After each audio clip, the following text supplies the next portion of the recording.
They buried me last Thursday. I know, because I was there. Front row, black dress, veil pulled low enough to hide my face, high enough to see the coffin being lowered into the ground. Rain tapped against umbrellas like impatient fingers on a table. The pastor cleared his throat. My name echoed through the speakers. Lena Marie Carter, 1998 to 2026. Let me ask you something. What would you do if you attended your own funeral and everyone there believed you were dead?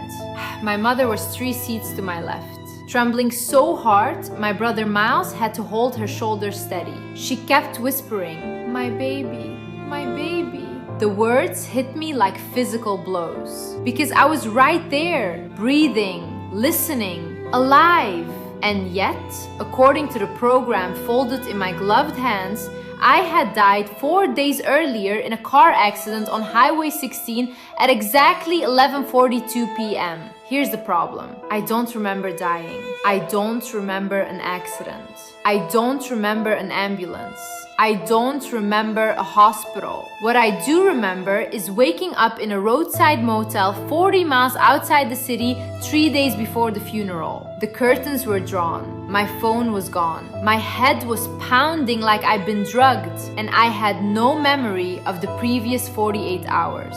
17 missed calls from my mom showed up on the motel room landline's caller ID screen. 17. One voicemail message that the manager insisted I listen to.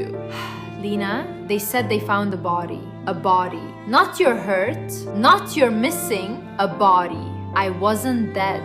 By the time I made it back into town, my face was everywhere. Social media memorial posts, a GoFundMe for funeral expenses, my co-workers sharing black and white photos of me with broken heart emojis. My employer had already sent flowers to my mother's house. And the strangest part, there was a death certificate. Official, signed, filed. How does someone go from alive to legally dead in less than 72 hours? Closed casket, they said. The damage from the crash was too severe. Identification confirmed through DNA. Efficient, tragic, case closed. But if I wasn't in that coffin, who was? And why did it feel like certain people weren't grieving, but relieved? I sat there in the rain as they lowered the coffin into the ground, listening to people describe me in past tense. She was so kind. She had so much ahead of her. It's unsettling hearing your life summarized while your heart is still beating. But the moment that truly froze me wasn't the burial. It was when I saw my fiancé, Aaron Blake, standing near the oak tree at the edge of the cemetery. He wasn't crying. He was checking his watch. He looked impatient. And when the service ended, he didn't approach the grave. He walked away, and someone was waiting for him. Who meets someone in secret at their fiancé's funeral? That was the first question that started scratching at my brain. Aaron didn't look shattered. He didn't look numb. He looked focused. Like a man leaving a business meeting early. I stayed back, pretending to adjust my heel in the mud, watching him from beneath my veil. She stepped out from behind a silver sedan. Mid-30s, blonde, structured black coat. Not a relative, not a friend.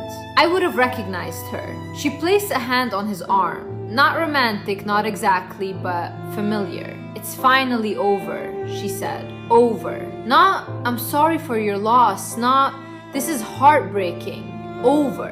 Something was wrong. What exactly was over? They didn't stay long. No dramatic embrace, no visible grief. Just a short exchange and a tight nod between them before he walked to his car alone. I followed.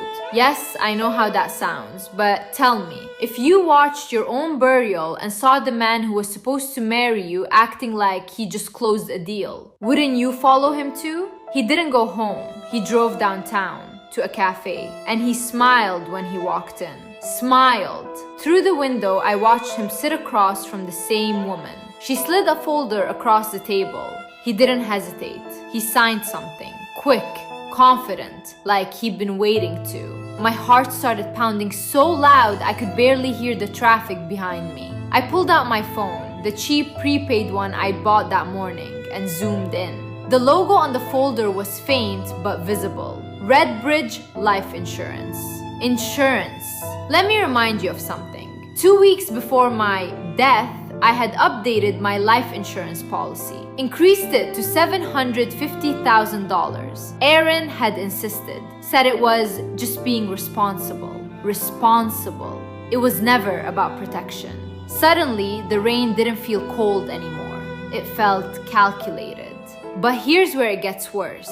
When I finally left the cafe parking lot, I didn't go home. I went to my apartment, and someone else was already living there. How do you break into your own apartment? That's not a metaphor. That's a real question. The lights were on. My curtains, the ones I bought from Target last spring, were drawn halfway open. There were shoes by the door that didn't belong to me. A potted plant on the balcony that definitely wasn't mine.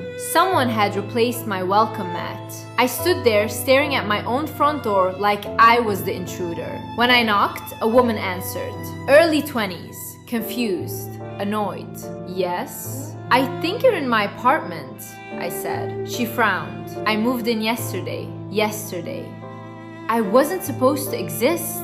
She pulled up her lease agreement on her phone like she'd had to prove it before. My unit number, my address, signed by the property management company. The date? The day after I supposedly died. Everything inside me went cold. I didn't argue. I couldn't, because technically, she wasn't wrong. By Monday morning, I tried to prove I was alive. That's when things really fell apart. My bank account?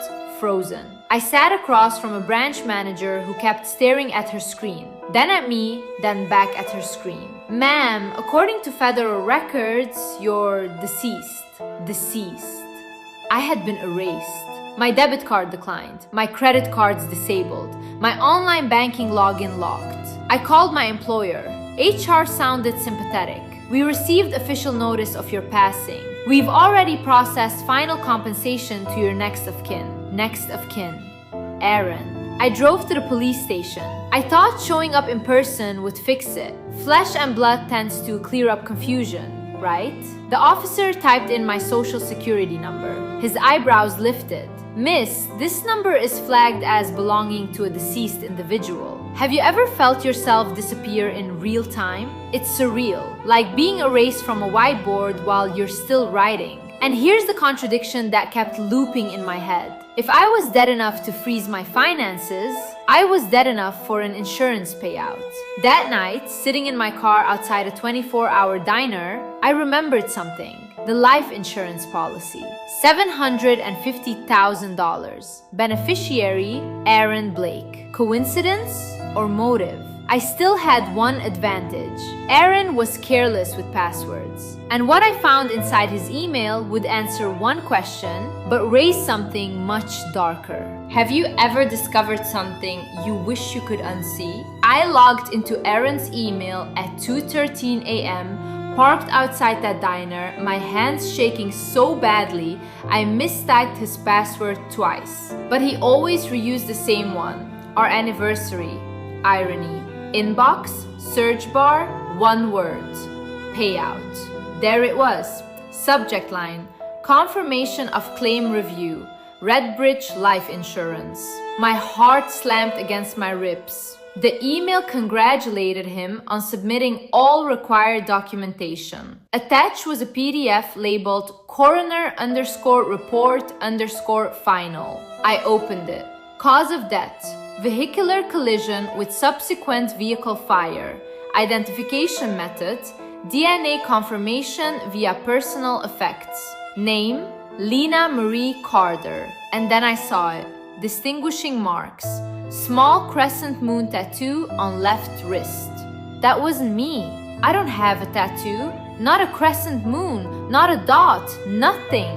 I stared at my bare wrist under the dim glow of my dashboard light. Smooth skin. Untouched.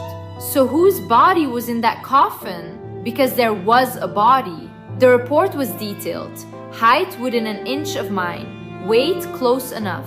Hair color similar. The fire damage explained the closed casket. Convenient, tragic, efficient. But DNA? The report noted the sample came from a personal item provided by the fiancé, a hairbrush, not dental records, not medical files, a hairbrush. Do you see how easy that is? Hair can be planted, swapped, contaminated. The next morning, I did something reckless. I followed a name listed on the report. Caleb Morris, lab technician. Hospitals run on people who are underpaid and overworked, and sometimes those people talk. Caleb didn't take much convincing. A little cash, a lot of panic in my voice. He admitted the test had been rushed. Expedited request, he said. Pressure from above. Private insurance involvement. The sample comparison came only from the hairbrush Aaron submitted. No cross-check with state databases. No secondary verification. And then Caleb said something that made my stomach drop. The Jane Doe from that crash? She didn't have ID on her. No immediate family claimed her. Unclaimed. Replaceable. Disposable. She had no one. That's when it clicked. Aaron didn't just let me die, he substituted me. But when I confronted him that night, recording in my coat pocket, he didn't deny it. He said something worse. You weren't supposed to come back early. You weren't supposed to come back early. That's what he said. Not this isn't what it looks like. Not you're alive. Not even shock. Just inconvenience. I meant nothing to him. We were standing in the dim parking garage beneath his office. Concrete pillars, flickering fluorescent lights, my phone recording in my coat pocket. My heart beating so hard I could hear it in my ears. Explain, I said. He ran a hand through his hair like we were arguing about dinner plans. Calm, annoyed, cornered. He told me everything in layers. The debt first. Gambling, bad investments, personal loans stacking up. Then the insurance increase. His idea, framed as responsibility. Then the accident on Highway 16, a real crash, a real fire. An unidentified woman with no family coming forward. Opportunity. She was close enough, he said. Height, build, hair, close enough. He submitted my hairbrush, claimed the body was too damaged for visual ID, pushed for expedited processing through a contact, the woman from the funeral, an insurance broker named Vanessa Cole. She specialized in complex claims. And here's the part that makes your skin crawl. This wasn't their first time. There were other cases, similar patterns, unclaimed bodies, accelerated DNA confirmations, large policies, quick cremations. It was supposed to be clean, he said. You were visiting your sister. You weren't meant to be back until Sunday, but I came back Saturday night. I woke up in that motel because he drugged my drink before driving me out of town. He needed me gone long enough to declare me missing before the crash report surfaced. You were safe, he insisted. I was going to figure out the rest. Safe. He called that love. Tell me, what would you do in that moment? Scream? Run? Forgive? I let him talk. Every word, every detail, because the police were listening. Federal investigators moved fast once they realized a legally dead woman was standing in front of them. Insurance fraud across state lines triggers attention. Vanessa was arrested within a week. The coroner who approved the rushed paperwork was suspended pending investigation. Caleb cooperated. Aaron was charged with fraud, conspiracy, identity falsification, and attempted financial exploitation. But here's something most people don't realize. Exposing him didn't automatically bring me back to life. Legally, I was still dead. For 9 weeks, I couldn't access my accounts, couldn't work, couldn't renew my driver's license. I had to petition the court to reverse my death certificate. DNA testing, hearings, paperwork that felt more surreal than the funeral itself. The judge looked down at me during the final hearing and said, almost casually, "Welcome back to the land of the living, Miss Carter. Welcome back."